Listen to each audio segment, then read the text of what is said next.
Hello students, and welcome to the first part of our lecture on the Civil Rights Movement, which in your textbook is Chapter 18. You see here a picture of a demonstration during the Civil Rights era. This is a typical scene of demonstrations that took place during that time to protest and to advocate for social change for African Americans. Now we're going to start with the definition of the Civil Rights Movement, and that's a broad and diverse effort to attain racial equality, in a sense, fighting for black rights, fighting for the rights of African Americans in this country.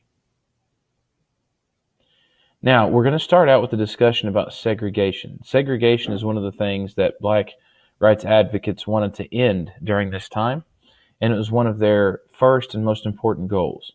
Now, there's two types of segregation. The first is de jure, which means it's imposed by law. In other words, states, cities, localities create laws legally separating the races.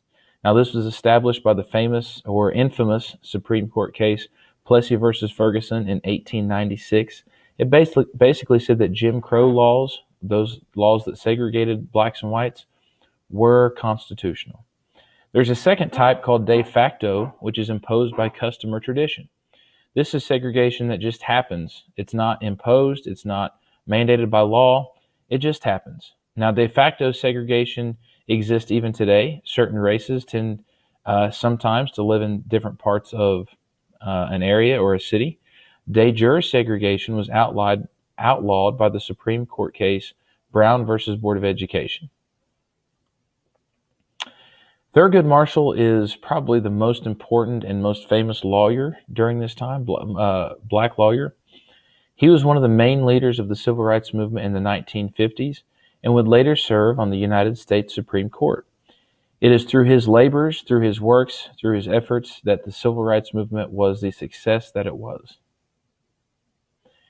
Now, we can't talk about this issue without talking about the most famous Supreme Court case probably of this entire time period, and that's Brown versus Board of Education of Topeka, Kansas. And if you would, please pause this video and look at page 588 in your textbook. Now, this Supreme Court case overturned Plessy versus Ferguson. It said the separate but equal doctrine established by Plessy was unconstitutional.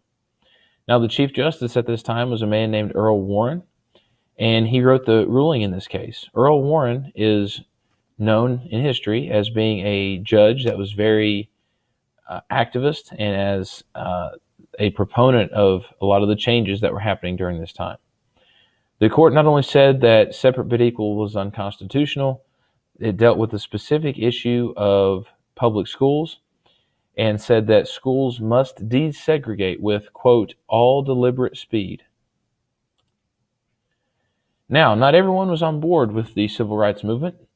In fact, there was about 100 Southern representatives in Congress that pledged to fight this ruling. These were congressmen and senators. They pledged to fight Brown versus Board of Education with everything they had. They were ultimately unsuccessful. One moment in history where this issue kind of came to a head was the incident at Little Rock, Arkansas. 9 black students tried to go to an all-white school. This was, of course, after schools had been desegregated. And the Arkansas governor, Orville Faubus, which was not a proponent of civil rights, he was against civil rights and for segregation, called in the National Guard to stop these students from entering the school. President Eisenhower intervened by sending federal troops in to escort the students into the school. This was a classic example of federal power versus state power and federal power trumping or overturning state decisions, because this was federally mandated that schools desegregate. So the federal government had the final say-so. Please look at your textbooks on page 584 and pause the video. Now, through the efforts of Thurgood Marshall and others, the Civil Rights Act of 1957 was passed, and it gave the government power to investigate violations of civil rights. Now, you'll notice as we talk about these acts that they start out very weak and they end very strong. So they made small steps, small gains with less powerful laws and acts, and worked their way up to the more powerful laws and acts as time went on. This was a very, very good first step, said the federal government could investigate violations of civil rights. Another important American to talk about during this time is Rosa Parks. She basically sparked the modern civil rights movement and made it popular and made it mainstream when she refused to give her bus seat to a white man in Montgomery, Alabama. At that time, African American riders had to get up and give their seat to white passengers and go sit in the back. Rosa Parks refused to do that, and she was arrested.